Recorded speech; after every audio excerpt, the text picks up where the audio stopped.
Hey everybody, Karl Bethke from Rush Outdoors. Welcome to our web show, The Obsession. This week we're going to go down to Kentucky with Jeremy Robinson. Him and Jeff Desotell actually went down with one of our good friends from Vane Tech, Alan, and his wife. They invited the whole staff down there this year to do a little bit of hunting in Kentucky, but Jeff and Jeremy were definitely able to go right away. There was only two guys that actually hunted in Kentucky this year, but they go down on a early buck mission, velvet mission, but also get the opportunity to take does. You actually get a doe tag down there. So Jeremy takes this opportunity to harvest a doe on film. Then right after that, I'm going to do a little quick tech tip that we use for stabilizers. Talked about weighting your bow properly and how we go about doing it. A little mathematical formula we use to start balancing your bow out. So be sure to check this out, and we'll see you guys at the end of the show.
Jeremy Robinson, fellow team member Jeff Desotell in the passenger seat, running through Illinois right now on our way to Kentucky. It's a season opener of the whitetail for them. I guess our expectations are is try and put down a velvet buck at this opportunity. It should pan out, but we'll see. Haven't hunted the property yet, it's new to us, but Jeff went down there and scouted it out about a month ago. We've accessed about 100 acres, which is part of a very large forest, so it's hard to tell what's in there. We'll go down there and give it a shot.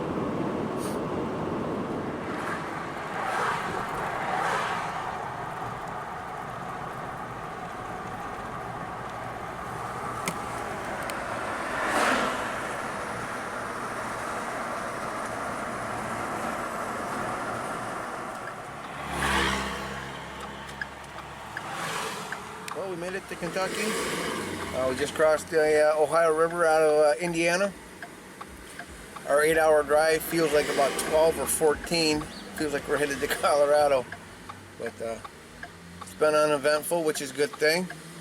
So a few accidents on the interstate slowed us up a little bit, but nothing major. So Seen a few deer in the fields, does and fawns, but it's still early and 80 degrees, 5 o'clock. Kentucky 36 east for 12 miles. Stay tuned. Well, it's our last morning here in Kentucky. Trying an entirely different spot. We kicked a couple up getting in here. I kind of figured we would, but the sun's just coming up and we'll see what happens.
Very long. As soon as we got shooting light, I could hear the deer walking around prior, but I had 3 different deer come in. I took a shot on one mature doe. Definitely doesn't look like it was a great shot. I look back on the film, looked like she spun really hard as soon as I released, so all I can do is hope for the best and see if I can go recover. I was trying to climb down out of the tree to go and see what the sign looked like for the one that I shot. Just goes to show you, I shouldn't just not try to rush that. shot that I took. I would have had another opportunity before we left, but it's the last morning, just trying to rush things, I'm sure. He was hoping to recover the one that I shot at this morning, so stay tuned, we'll see if we can find her.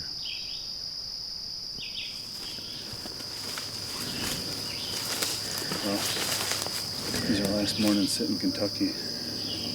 We're contemplating going home or sitting one more time. We decided to sit. It was a good call as far as we saw deer all morning long. Jeff was sitting down at the bottom of the ridge. I came up to the top. We were both self-filming, and saw a mature doe. We decided if we did see a mature doe this morning, we were going to try and harvest one. I took the shot. Looked at the footage, not real happy with what I saw. She took a real hard spin as soon as I released, but she's got a arrow still in her. It's got one of our knockout knocks in it. I saw her, she dropped almost down right here, then she took a half turn and head back up across the top of the ridge. I thought I heard her fall, but you never know. So just wish us luck. We're gonna see if we can find her this morning before we head back to Wisconsin.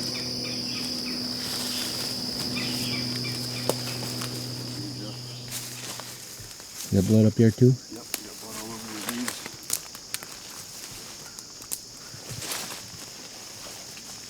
Blood here.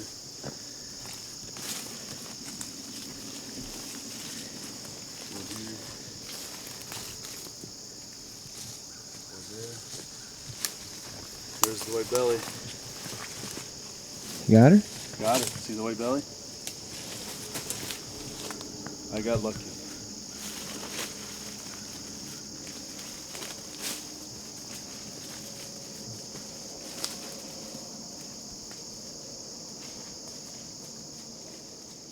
My first Kentucky whitetail. She came in this morning, messed around quite a bit with me. Got a lot of footage of her. Kind of rushed the shot a little bit, as far as should have waited for a better one, but she didn't seem to give me much for opportunities, as you'll see on the footage there. She was there quite a while and couldn't get it done. Instead of hitting her by the front shoulder, it ended up hitting her right in the center of the belly. Fortunate enough that it must have hit something vital, because I don't believe that we're 150 yards from where I hit her this morning, so just real excited that we actually found her. I sure felt bad for the last half hour while we were sitting there waiting and looking at footage to go find her, so I'm really glad we found her and put her to good use. Peace.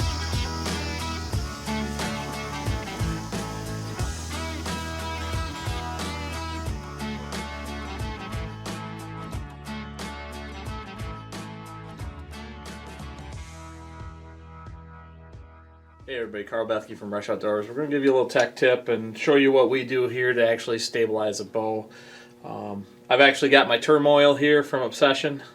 It's a 2017 turmoil, 33 and 3/16 axle with a 6.5 inch brace height.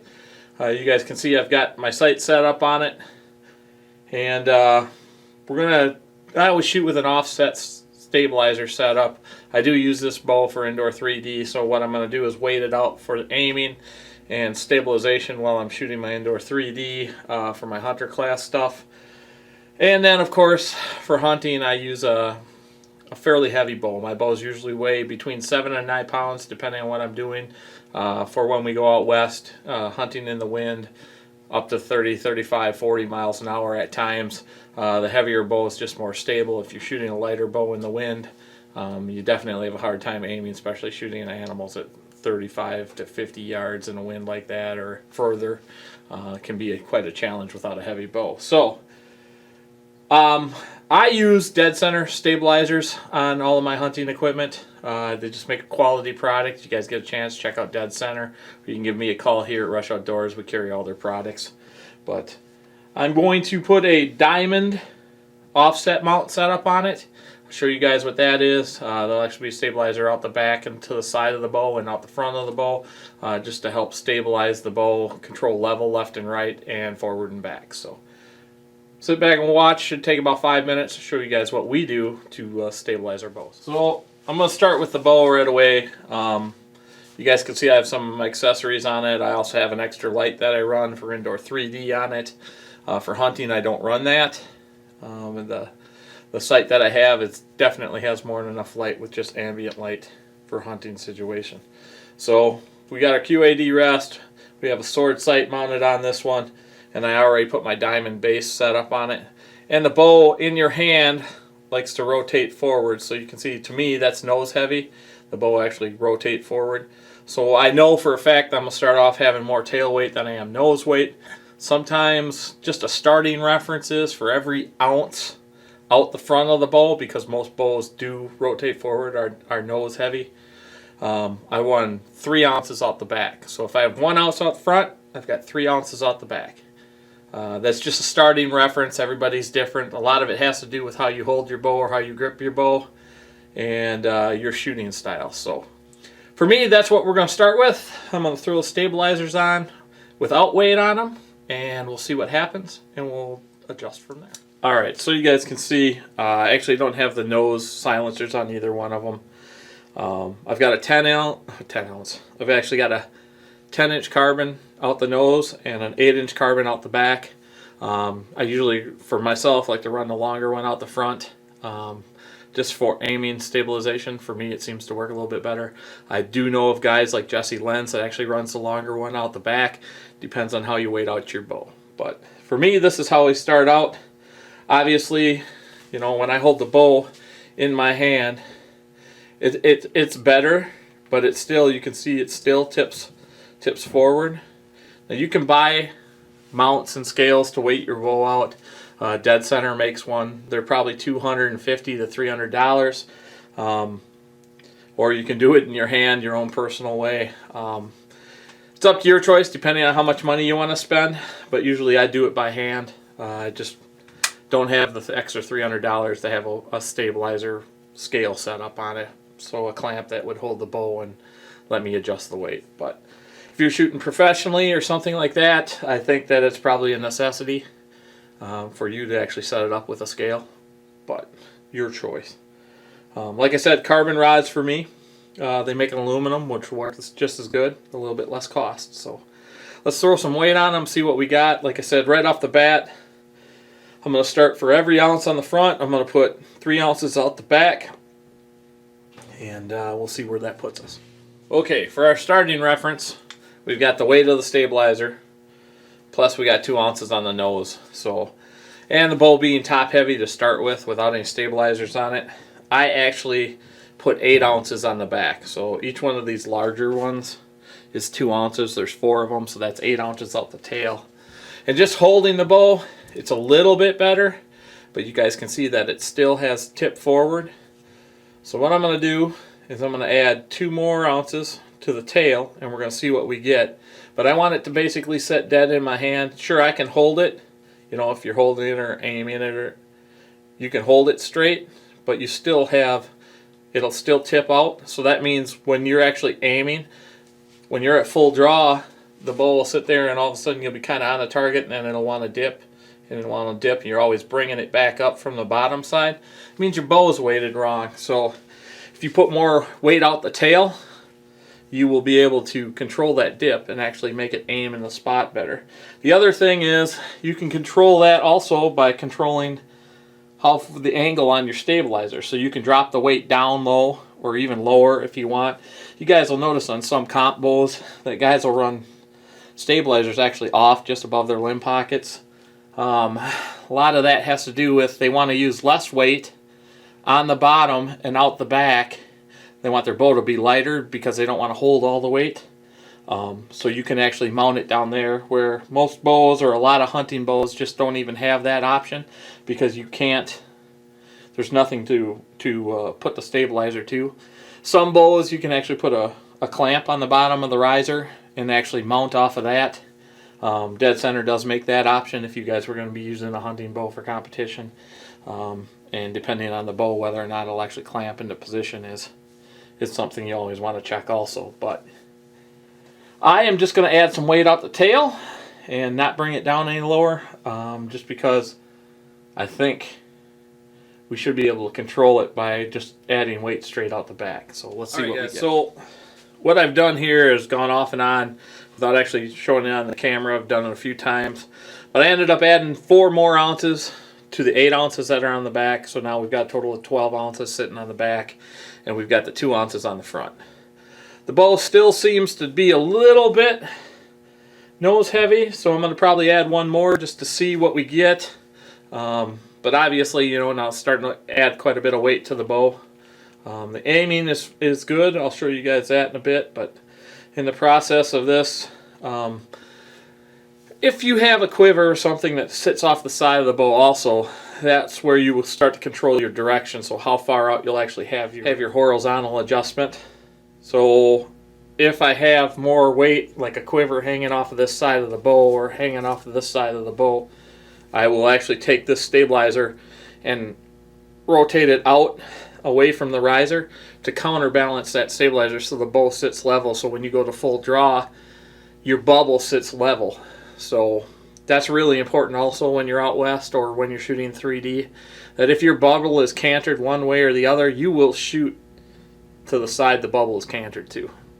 We can go into side hill shooting on 3D and all kinds of other tech stuff that we'll show you guys later for 3D shooting, but a level bubble is very important when actually shooting archery. So I'm going to add a couple more ounces to this and we'll see what we get. Alright guys, so here's where I ended up finally.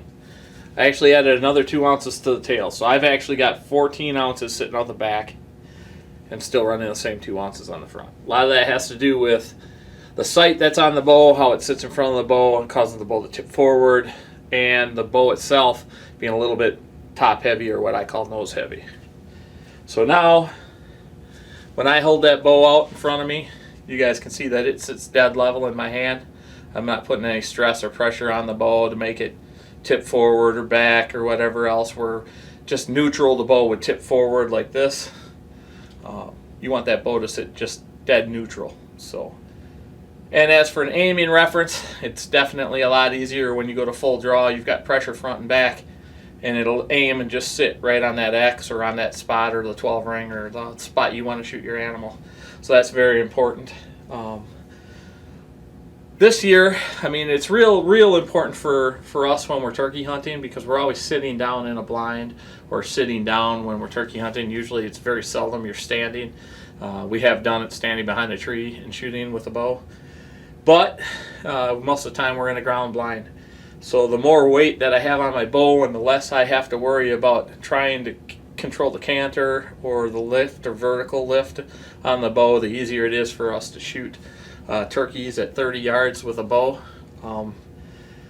And I'm not that great at it, to tell you the truth, sitting and shooting. We do practice it, you know, obviously before the season. That's something you guys should always do also. But we have a lot of sit-down practice shots in our 3D Hunters League, and that's where I usually lose points. So I do the best I can to try not to lose points, and weighting my bow properly is definitely going to save me some points. So hope you guys learned a little bit about weighting bows. Like I said, for every ounce in the nose, I always put 3 ounces in the tail. There is a couple mathematical formulas that you can use. Basically, let's do the math on this. This is the simplest way that I know to show people how it works. So I've got a 10-inch stabilizer on the front side. I know that stabilizer weighs 6 ounces, and I added 2 ounces of weight to it. So a total weight of 8 ounces. So I'll multiply 8 times 10, I get 80. On the back side, I've got an 8-inch stabilizer. And that stabilizer itself weighs 4 ounces. So what I need to do is figure out 8 times what is going to equal the 80 we've got on the nose. So we're going to go with 10 to just start. So obviously I would add 10 ounces to the back to actually get the bow to weight and stay level. And that's just a starting reference. That's not including your nose weight or your sight or your light or the bow being nose heavy. But that's just a general starting reference, so you can start out knowing basically how to get your weight level. So if you get the front measurement in length times the weight, and then you do the back measurement, length and weight, and get them to equal, then you guys are going to be able to see that the bow is going to be somewhat close, and you can kind of work off of that, plus or minus an ounce one way or the other. Also, on your horizontal left and right, depending on whether you have a quiver on the side or not, will depend on whether you run the weight off to the side or straight back. So I never hunt with a quiver on my bow. I always actually have it on my wrist or my waist or on the ground or hanging in the tree somewhere. I never actually hunt with the quiver on my bow. So that's why I run my weight straight back. You may be different. Make sure you weight your bow and get everything level, so when you draw that bow back, that your level sits nice and square and even, because it's very important on a long distance shot, whether you're out west or here in Wisconsin or hunting in the Midwest. You will get lefts and rights if your bubble's not dead center. So hopefully this helps. Thanks for watching. We'll see you guys in another week. Well, I hope you guys enjoyed that show. Jeremy had a great opportunity to take that doe. It was a pretty rough moment there when he realized he didn't make such a great shot, but like he said, the deer only went 150 yards and ended up expiring. They found the doe in a short period of time, so that was great for him and Jeff. But hope you guys can utilize that tech tip I put out there about weighting a bow and how to properly weight your bow. Sometimes you wonder how these pros and a lot of guys you see shooting 3D competition that are scoring really high hold their bow so solid. Well, 9 times out of 10 it's because their bow and their equipment's weighted correctly. So hopefully that helped you guys out. Thanks for watching The Obsession. We'll see you next week.